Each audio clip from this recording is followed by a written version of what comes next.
Hello guys, welcome back to my channel. तो आज हम लोग स्टार्ट करते हैं अपनी वीडियो, जो कि मैंने आपसे बोला था कि मैं एक अच्छी सी लव स्टोरी आपके लिए लेके आऊँगा, बढ़िया सी। तो स्टार्ट करते हैं। आज इस स्टोरी का जो है फर्स्ट एपिसोड है, तो शुरू करते हैं दोस्तों। तो ये कहानी है चांदनी और अंकुर की, जो कि मैं पहले से ही क्लियर कर देता हूँ कि जो अंकुर है वो जनरल का है और जो चांदनी है वो ओबीसी है। ओके, तो ये कहानी स्टार्ट होती है 2016 में। 2016, हाँ, ये कहानी स्टार्ट होती है 2016 में, जिस समय जो अंकुर था वो 12th पास कर चुका था और जो चांदनी थी वो 12th में नहीं थी, मतलब शायद 11th में थी वो। ठीक, तो होता ये है कि 12th जो है ग्रेजुएशन में एडमिशन ले चुका था और चांदनी 12th में एडमिशन ले चुकी थी। तो जब नेक्स्ट ईयर हुआ, हालांकि तब ये दोनों आपस में जानते तो थे लेकिन एक दूसरे से परिचित नहीं थे।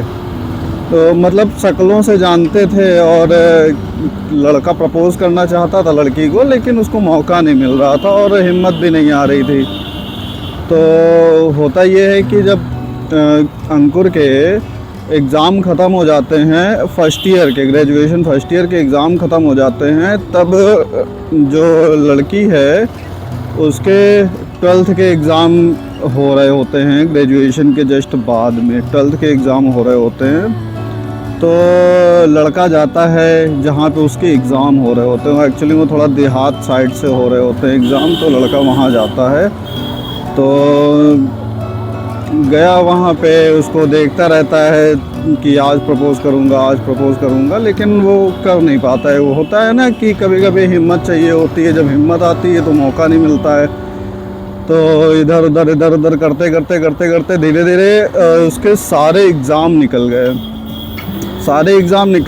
जब चांदनी के, तो लौटने का टाइम आया, तो जब वो घर आ रही थी वापस, तब भी अंकुर के अंदर हिम्मत नहीं आ रही थी कि वो उससे बात कर ले, प्रपोज़ कर दे वगैरह वगैरह। तो फिर भी वो कोशिश करता रहा, लेकिन लास्ट टाइम तक नहीं बना। तो अंकुर का एक फ्रेंड था, तो उसने उस लड़की को रोक दिया। उसने उस लड़की को एक मतलब सुनसान रोड पे रोक दिया कि ये अंकुर तुमसे बात करना चाहता है। तो चांदनी वहाँ पे रुक गई। ठीक है, तो होता ये है कि चांदनी वहाँ पे जब रुक गई तो अंकुर ने उसको प्रपोज़ किया। तो वहाँ नंबर वगैरह एक्सचेंज हुए और बातचीत होने लगी इन लोगों की। धीरे धीरे इन लोगों का अच्छा खासा चलने लगा। ठीक है, फर्स्ट डेट, सेकंड डेट चलती रही, धीरे धीरे बातचीत अच्छी होती रही, रिलेशन अच्छा होता रहा, मिलना जुलना चलता रहा। ऐसे करके कभी कदार लड़ाई झगड़े भी हुए। अब देखो, जहाँ प्यार है वहाँ पे हल्का फुल्का लड़ाई झगड़ा तो होगा ही होगा। तो थोड़े बड़े लड़ाई झगड़े भी हुए और बातचीत, प्यार, मोहब्बत सब कुछ बढ़िया, बिल्कुल अच्छा चलता रहा। लेकिन अंकुर के माइंड में हमेशा एक चीज़ ज़रूर खटकती रही कि वो जनरल का है और वो ओबीसी की है, तो कहीं ऐसा ना हो कि उसके घर वाले एक्सेप्ट ना करें। ये अंकुर को डर था हमेशा से ही। लेकिन प्रॉब्लम वही है ना कि डरने से कोई कुछ होने वाला तो है नहीं, करना तो पड़ेगा भाई।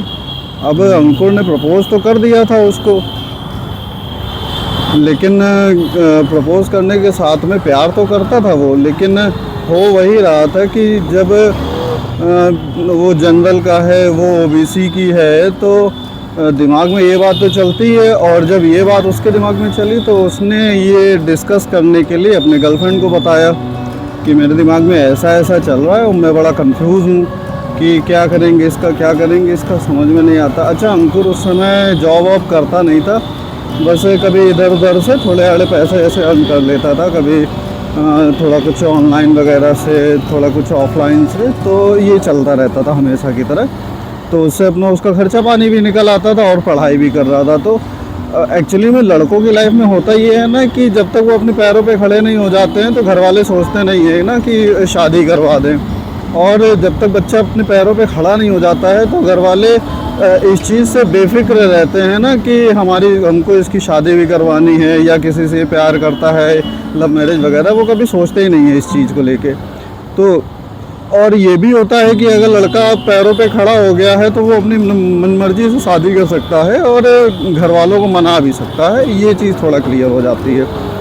तो ये चीज़ चलती रही। उसने बताया अपनी गर्लफ्रेंड को कि मेरे दिमाग में ऐसा ऐसा चल रहा है, मुझे समझ में नहीं आ रहा है कि मैं आगे क्या करूँगा क्या नहीं करूँगा। उसकी गर्लफ्रेंड ने कहा कि चलो ठीक है, जो कुछ भी चल रहा है इसको ऐसे ही अभी फ़िलहाल के लिए शांत कर दो, जब ज़रूरत पड़ेगी, जब मौका आएगा तो देखेंगे कि इसका करना क्या। कहने का मतलब ये है कि जो चीज़ आज से 7, 8, 10 साल बाद बीतनी है, उसको उस चीज़ को अभी से लेके क्यों अपना जो प्रेजेंट है उसको स्पॉइल करने में लगे हुए। उसने ऐसा कहा तो उसने अंकुर ने कहा चलो ठीक है। लेकिन ये कहीं ना कहीं जो चीज़ थी ओबीसी और जनरल वाली, ये जो है लड़की के भी दिमाग में थोड़ी सी चल गई। होता है ना कि जब कुछ चीज़ें थोड़ी सी इधर उधर से चल जाती हैं तो इंसान उसी तरफ थोड़ा सा झुकने लगता है। तो ये चीज़ हुआ। अब लड़के को ये चीज़ पता नहीं थी कि उसने ये बता के उससे कितनी बड़ी गलती कर दी। अच्छा, दोनों में एक चीज़ ये भी थी कि ये दोनों के अंदर हिम्मत नहीं थी कि ये अपने घर वालों से कुछ कह सकें, तो इसलिए भी ये प्रॉब्लम क्रिएट हो रहा था कि वो भी कुछ नहीं कह सकता था घर वालों से और लड़की भी कुछ नहीं कह सकती थी। फिर भी इन लोगों का चलता रहा काफ़ी टाइम तक चलता रहा। दिन पर दिन बीतते गए, मिलना जुलना प्रॉपर वही बना रहा, कभी लड़ाई कभी प्यार मोहब्बत, ये सब चीज़ें चलती रहीं। फिर कुछ टाइम बाद एक टाइम ऐसा आया कि जब लड़की के घर वाले उसको प्रेशर करने लगे कि अब तुम्हें शादी करनी है तो बताओ कि लड़का तुम्हारे लिए देखना चालू किया जाए या कुछ है पहले से। तो उसने साफ साफ मना कर दिया क्योंकि उसके अंदर हिम्मत नहीं थी बताने की। तो जब ये बात लड़की ने लड़के को बताई कि मैंने घर वालों से मना कर दिया कि ऐसा कुछ भी नहीं है, जैसा भी आप देखो हम उसी से शादी कर लेंगे, तो लड़के को ये चीज़ बड़ी बुरी लगी कि जब हमारा चल रहा है तो तुमको ये चीज़ घर पे बतानी चाहिए। लेकिन प्रॉब्लम वही थी कि लड़की ने फिर यही बोल दिया कि जब तुम खुद कंफ्यूज हो कि हम क्या करें क्या ना करें, कि हम जनरल में आ रहे हैं और तो लड़की ओबीसी में आ रही है, तो जब तुम ही अंदर से हिम्मत नहीं ला रहे तो हम बताओ कैसे कहते हैं अपने घर वालों से कि हम एक लड़के से प्यार करते हैं और वो जनरल में है।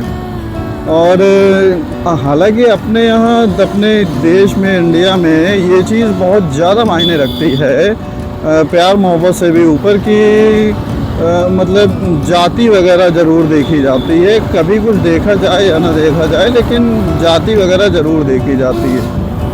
जाति धर्म वगैरह ये सब चीज़ें अपने यहाँ बहुत चलती हैं। तो लड़की ने एक बात ये भी कही कि अभी तुम कुछ कमाते नहीं हो, अभी तुम अपने पैरों पे खड़े नहीं हो, तो हम कैसे ये चीज़ घर वालों से कह दें कि हम किसी से प्यार करते हैं लेकिन वो कुछ कमाता माता नहीं है, तो हम ये चीज़ कैसे उनके सामने मतलब सामने बोल सकते हैं। तो बताओ फिर मुझे क्या करना चाहिए। तो इसलिए मुझे जो ठीक लगा मैंने वो किया। तो लड़के को फिर भी बुरा तो लगा भाई, सीधी सी बात है कि अगर उसकी गर्लफ्रेंड बोल दे कि हमारा ऐसा कुछ भी नहीं चल रहा है और तो आप जहाँ बोलोगे हम वहाँ शादी कर लेंगे। अब देखो प्यार एक ऐसा होता है कि प्यार ये सब चीज़ें नहीं देखता है, ये जो जाति वगैरह और ऊंच नीच और पैसा कमा रहा है या नहीं कमा रहा है। अगर सच्चा प्यार है तो ये सब चीज़ें नहीं देखता है। वो एक अलग बात है कि जो प्यार करने वाला है वो पैसा देखने में लगा हुआ है वगैरह वगैरह, तो उसमें ये सब चीज़ें मायने रखती हैं। लेकिन अगर सच्चा प्यार है तो उसमें ये सब चीज़ें मायने कतई नहीं रखती हैं। तो चलता रहा इन सब लोगों इन दोनों का अच्छे से, और लड़ाई झगड़ा भी इसी चीज़ को लेके एक बार नहीं कई बार लड़ाई झगड़ा हुआ कि ऐसा तुमको नहीं करना चाहिए था, घर वालों से बताना चाहिए था कि हमारा कुछ चल जय माता रानी बताना चाहिए था, लेकिन ये उसने नहीं किया।